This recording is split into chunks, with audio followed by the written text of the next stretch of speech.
Mr. Barak, what are the economic reforms that Lebanon has to do? I think they've stated a set of economic reforms that we think are the key fundamentals to an economic recovery, starting with a Bank Resolution Act, which I think today a subcommittee is approved or is in the process of approving, which is a tremendous step forward. On the heels of that, there'll be a gap agreement, which is an allocation of how do the losses that incurred over the last 7 to 10 years get allocated among shareholders, depositors, and the government. A Justice Act, a Secrecy Act, a customs regeneration of how is VAT and revenues collected, along with a focus on what happens to state-owned enterprises, electricity, water, power, the airport, all revenue increasing entities. But the primary thing is how do they get smart people like all of you back home, which is the competitive advantage in the region. You can have beautiful buildings in Dubai, you can have an incredible Vision 2030 program in Saudi Arabia. All those things are plottable and important, and mostly everybody uses Lebanese people to develop them, to build them, to get there, so we need to bring them home.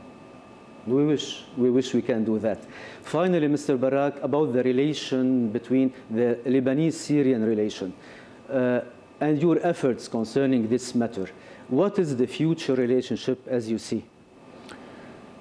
Look, my belief, my point of view is that Syria and Lebanon are so integrally attached that a stable Syria helps a stable Lebanon, and that Syria needs the resources of the people in Lebanon to help its development. That the regional development in Syria, which has, by the way, my experience with them, which has been vast, and I think this new Syrian government is solid, is stable, that we all need to support them to get to the next phase, and that their view is Lebanon would be a tremendous resource and benefit from the development that would be going on in greater Syria.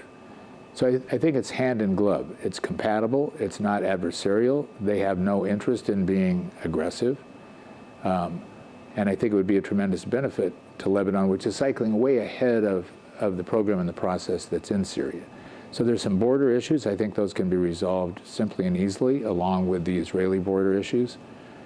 So my hope is a new regional tapestry or mosaic, which is an easier way to look at it, in which Lebanon, Syria, Israel, and its neighbors all finally find a calm place to align themselves with each other, and it becomes the dominant force in the region.